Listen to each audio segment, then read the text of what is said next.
మాట్లాడేదానికి మాటలు రావట్లేదు. నేను మాట్లాడాలనుకోలేదు, కానీ మాటలు మాత్రం చెప్పి ఆయన ఒక సోల్జర్, సైన్యంలో ఉన్నవాడు. అద్భుత రీతిలో ఆశ్చర్యకరంగా ఆ యొక్క భయంకరమైన హిమాలయాస్లో నుండి దేవుడు ఆయన్ని చాలా అద్భుతంగా తీసుకొచ్చాడు. చెప్పాడు, ఆయన నేను తీసుకొని పోతాను అక్కడ నుండి ఇక్కడికి తీసుకొని వచ్చి. వాళ్ళు ఎందుకని ఆ విధమైన డెసిషన్ తీసుకున్నారు, పెద్ద మిస్టరీ. ఆయన అంటాడు, బాగుండే నన్ను రిటైర్ చేసి పంపించారు మెడికల్లో నువ్వు అన్ఫిట్ అని చెప్పారు. ఇదంతా దేవుడు చేసిన కార్యం. అద్భుతంగా ఇక్కడికి వచ్చి దాని తర్వాత గొప్ప దేవుడిచ్చిన వర్తమానాన్ని పట్టుకున్నాడు ఆయన. దాని తర్వాత గొప్ప సేవకుడయ్యి అనేక దగ్గరలో తిరిగి ఈ గొప్ప వర్తమానానికి సాక్ష్యంగా నిలబడ్డాడు ఆయన. చాలా ఒక హంబులైన ఒక వ్యక్తి. ఒక కార్యం చెప్పాలంటే, ఒక సమయంలో ఆయన ఒక చిన్న ఏమంటారంటే మిస్అండర్స్టాండింగ్ చేసుకున్నాడు. నన్ను నేనేమనలేదు, కానీ సైలెంట్గా ఉన్నాను.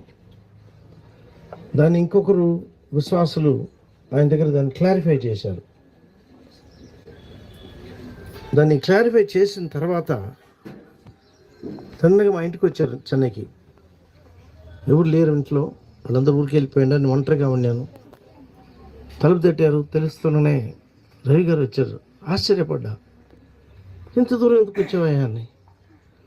కూర్చోని చెప్పాను. అసలు ఎవరు కూడా లేరు ఇంట్లో అంటే, ఎవరు కాదు అన్నయ్య, నిన్ను చూడాలా, ఒకే ఒక మాట మాత్రం నేను అడగాల, నీ దగ్గర నేను చెప్పాలి, అంతవరకే అన్నాడు. ఏంటో నన్ను క్షమించన్నాడు చేతులు పట్టుకొని.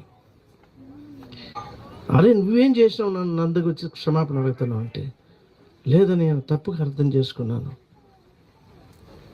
ఎప్పుడైతే క్లారిఫై చేశారో నా మనసు అప్పటి నుంచి కొట్టుకుంటూ ఉంది. ఖచ్చితంగా మిమ్మల్ని చూడాలి, మీ దగ్గర నన్ను క్షమించని అడగాలి అని నేను చెప్పినాను. ఇంత ఏం లేదయ్యా, ఏం లేదు. 2 చేతులు పట్టుకున్నాడు. కొన్నిసార్లు మనుషులు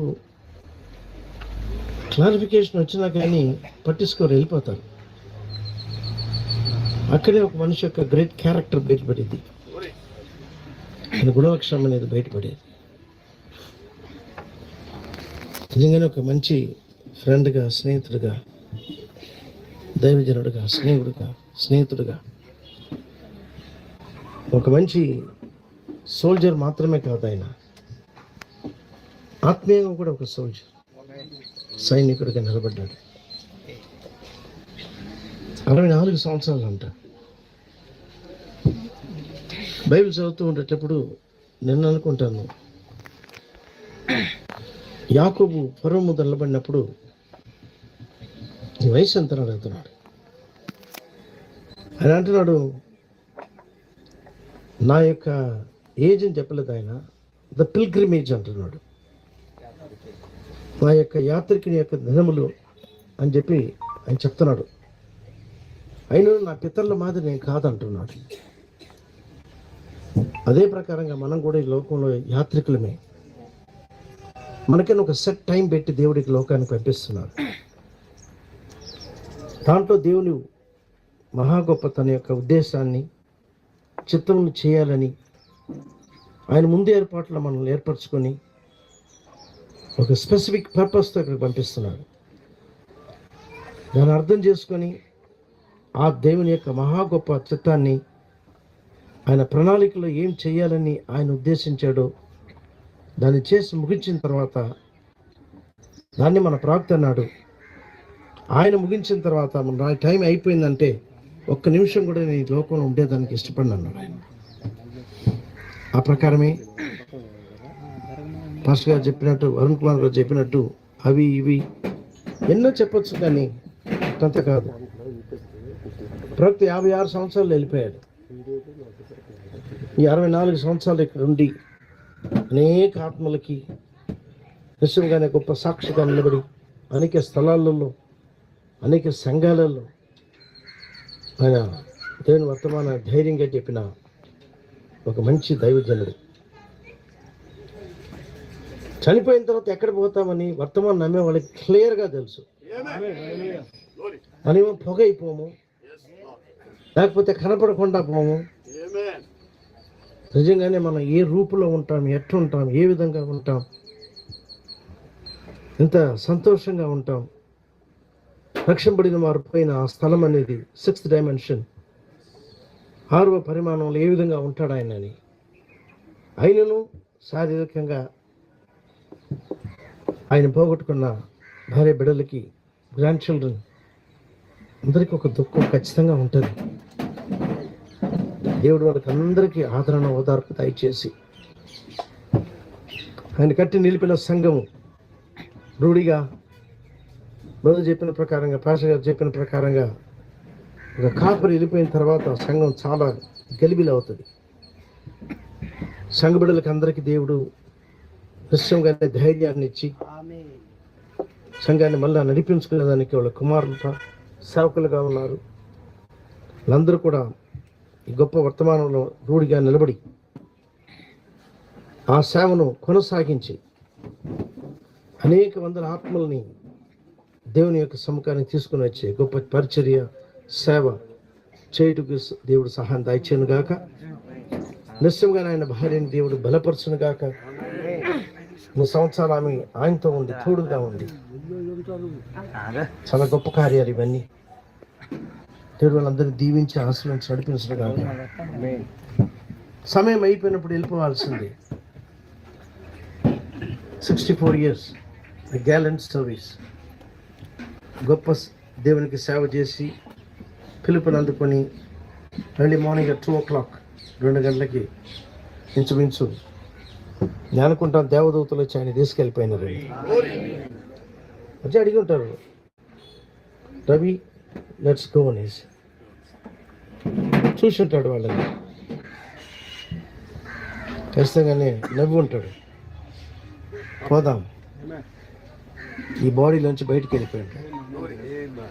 బయటికి వెళ్ళిపోయిన ఒక క్షణంలో థియాఫనీలో ప్రవేశించాడు. ఒక్కసారి ఆయన తిరిగి చూసి ఉంటాడు తన శరీరాన్ని. ఏమిటి ఈ శరీరంలోకి రాను, నేను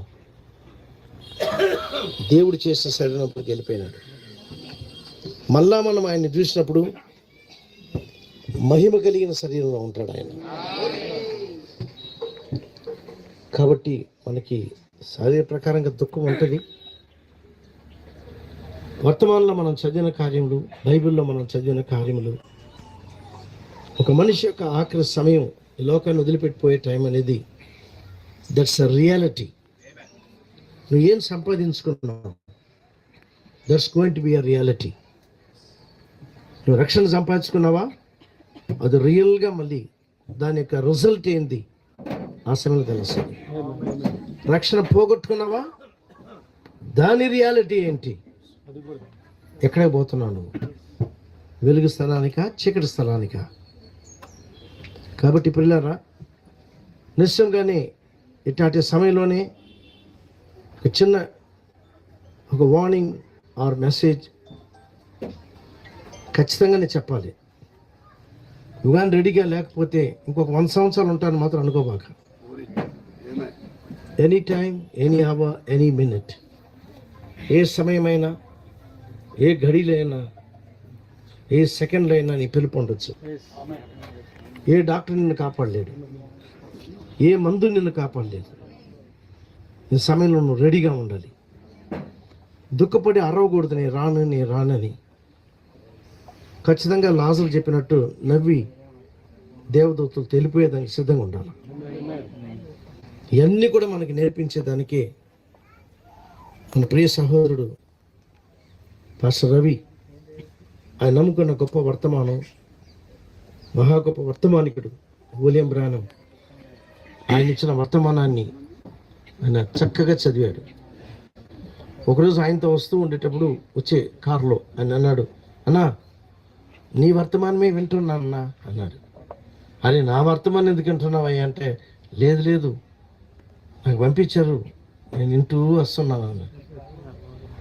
సచ్ ఎ హంబుల్ మ్యాన్. నిశ్చయముగానే ఆయన సమయం అయింది, ప్రియమైన దేవునికి సేవ చేశాడు, ఆత్మల్ని దేవుని దగ్గర తీసుకొచ్చాడు, ఇప్పుడు అవతల గట్టుకెళ్ళిపోయాడు. దేవుడు ఆయన కుటుంబానికి, సంఘ బిడ్డలకి ఆదరణ, ఓదార్పు దయచేసి మనలందరూ కూడా ఒకవేళ రాకడ ఉంటుందా లేదా పిలుపు ఉంటుందా, రెండిటికి మనం సిద్ధంగా ఉండాలి. రాకడ అనగా రక్షణ ఎత్తబడేది చాలా దగ్గరలో ఉంది, దానికి మనం సిద్ధంగా ఉండాలి. లేదా నీ సమయం అయిపోయిందని దేవుడు చెప్తే రెడీగా మన సిద్ధపాట్లో ఉండాలి. రక్షణ అంటే ఏదో ఆట అనుకోబాకండి, చర్చికి పోతే రక్షణ వస్తుంది అనుకోబాకండి. నో, నీకును దేవునికి రేరైన ఒక రిలేషన్షిప్, ఒక సంబంధం అనేది ఉండాలి. నువ్వు ఎరిగి ఉండాలి నీ దేవుడు ఎవరని. అనేక సమయంలో మనుషులు ఏమనుకుంటారు, నేను చర్చికి పోతున్నాను, అక్కడే పొరపాటు చేసేది. చర్చికి పోకూడదని కాదు చెప్పేది. ట్రూ రిలేషన్షిప్, నీకును దేవునికి వ్యక్తిగత ఒక సంబంధం అనేది ఉండాలి. నువ్వు చెప్పాలి, ఐ నో మై గాడ్ అని. యోబు అన్నాడు, ఐ నో అన్నాడు, నేను ఎరిగి ఉన్నాను. యోబుకు మాత్రమే కాదు, ఈరోజు కూడా క్రైస్తవులైన మనకి